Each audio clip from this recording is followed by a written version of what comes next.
Buen día, las 10:04 con 2 grados de térmica preciosos aquí en Buenos Aires. Ayer, claro, parece, no sé hace cuánto, se cumplieron 7 meses de gobierno. De esos 7 meses, 4 y medio en pandemia, cuarentena. Vaya si es un dato que, me parece, hay que tener en cuenta, no a la hora de hacer un balance, porque es una palabra un poco grande para un periodo tan corto, pero sí para regentear, digamos, algunos aspectos de eso que se llama la realidad.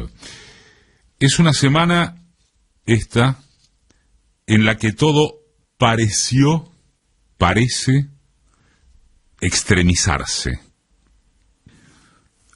¿Por qué? Bueno, por los, no vamos a decir 4 gatos locos, pero sí unos miles, pocos, habiendo salido a la calle para banderear contra el régimen, lo cual fue considerado como un episodio masivo. Fue el gran tema mediático. Es el gran tema. Para variar, debe preguntarse cuál es el alcance construido y cuál el real de ese espectáculo. Durante una entrevista en televisión el mismo jueves a la noche, entrevista rapidita como prácticamente todas, en tanto la tele requiere show y altisonancia constantes, Alejandro Grimson, el antropólogo Alejandro Grimson, dejó una mirada interesante, no sé si novedosa, pero en todo caso reforzada, provocativa, en el buen sentido, sobre el porqué de esta violencia renovada que expresaron los manifestantes en esa marcha del jueves por el contagio masivo. Grimson dijo, no es textual, es literal, que esos marchantes representan en rigor una honda frustración de los sectores más recalcitrantes de la sociedad, más antidemocráticos, se diría. No pueden tolerar que, con todas las dudas que hay, con todos los interrogantes, con todas las críticas, no pueden tolerar que el sentimiento mayoritario acompañe a esos grandes rasgos las líneas, llamémoslas rectoras, principales, del gobierno elegido y asumido, repito, hace apenas 7 meses. Para aburrir. La gente está angustiada, no ve la salida, conoce que el escape es y será dramático cualquiera fuese, que el tendal de fábricas y comercios cerrados ya es inédito, que los desprotegidos se incrementarán, que la malla del Estado resulta imprescindible pero no suficiente. La gente, sin embargo, admite ser representada por quienes, si hubiere condiciones objetivas, estarían golpeando puertas de cuarteles. El relato de la minoría intensa que se agrupa en los medios de comunicación opositores habló, también reiteramos, de una masividad protestataria. Ni a ellos, a no dudarlo, puede ocurrírseles registrar ese dato, la masividad, en función de una caravana porteña de automóviles entre la avenida Belgrano y el Obelisco, de decenas o, con toda la furia, centenares de callejeadores en unas ciudades del interior, de unos embanderados con celeste y blanco que entrecruzan reclamos contra el nuevo orden mundial, cacerolas de country contra la yegua que deja libre a Lázaro Báez y llamados a resistir contra la infectadura.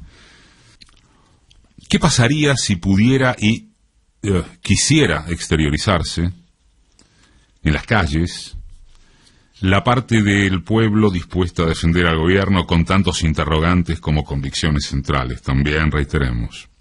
Con seguridad sería una manifestación quizá muchísimo más grande que la que les bastó a los medios del relato Contreras para significar masividad propia. Pero también igualmente no sería la película, sino una imagen tan significativa como parcial. A esta altura de las coberturas mediáticas y multiplicadas de cualquier cosa, todo hecho parece representativo de algo, sobre todo del humor que más le conviene a cada quien.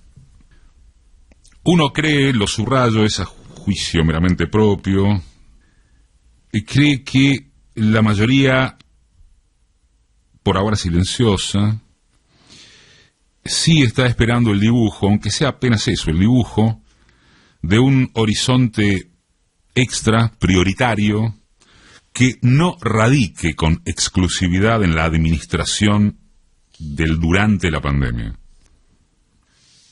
¿Con qué, a favor de quiénes y contra quiénes nos vamos a arreglar? ¿Con cuáles cuadros políticos se instrumentarán las esperables decisiones de favorecer a la mayoría? Por ahora, banca el Estado.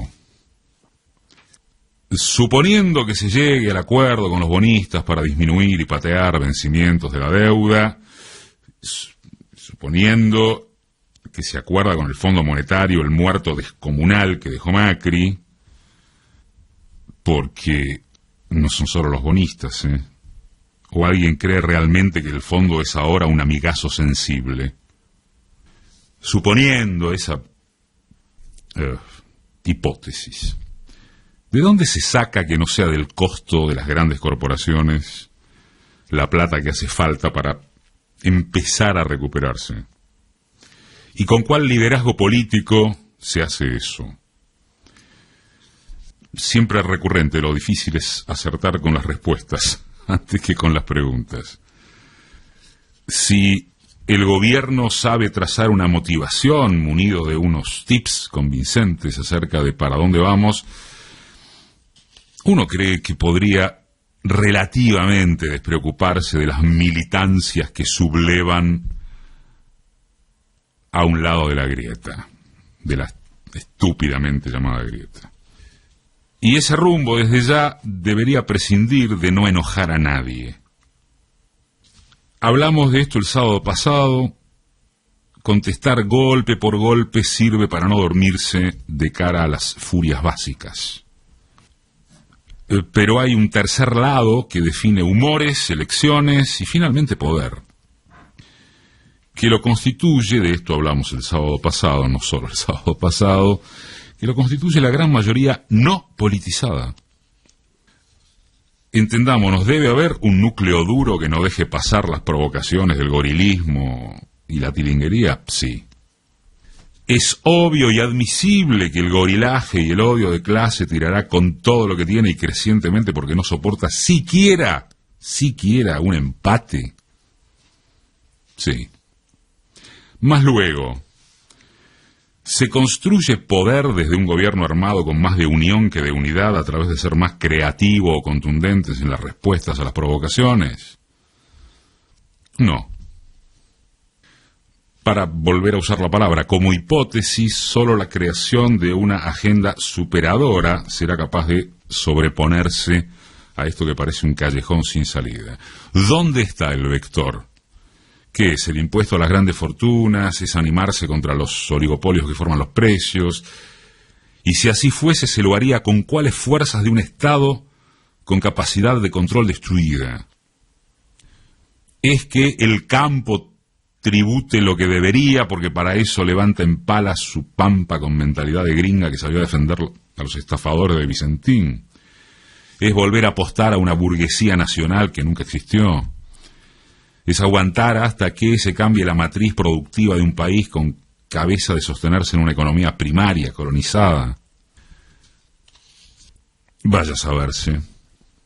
Pero por lo pronto estaría claro que prenderse a retrucar permanentemente contra los odiadores de toda la vida es un elemento necesario, que no alcanza. Postdata 1, nuestra solidaridad con los colegas agredidos el jueves.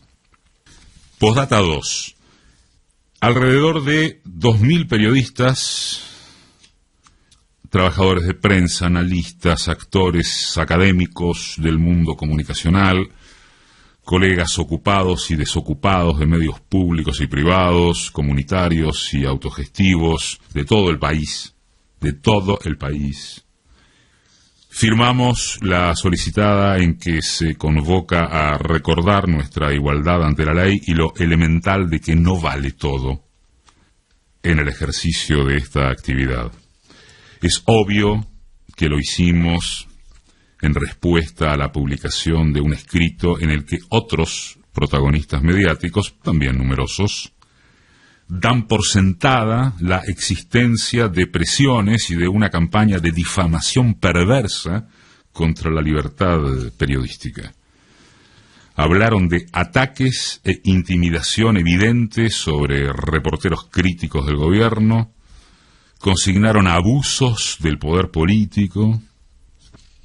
La solicitada, nuestra solicitada, es cristalina respecto de que no todos, ni muchísimo menos, pensamos lo mismo que ellos. Sin embargo, a título personal, necesito el agregado de un profundo reconocimiento a tantos colegas entre los que, como señala el texto, hay diferencias ideológicas o de posicionamiento político. De hecho, para muy feliz sorpresa de muchos, hay firmas de quienes no habitúan participar en este tipo de declaraciones y de quienes trabajan en medios situados enfrente de la posición expresada. Pero nos pusimos de acuerdo en aquello de que no vale todo, y en que algunos no deben hablar por todos, sino y solamente por ellos, sin dar por el pito más de su valor, porque debiéramos asumir las demasiadas cosas infinitamente más importantes que una contienda entre comunicadores. Celebro este acuerdo al que llegamos tantos para decir fuerte que quienes desean manifestar la existencia de una dictadura o poco menos deben hacerlo a su solo nombre.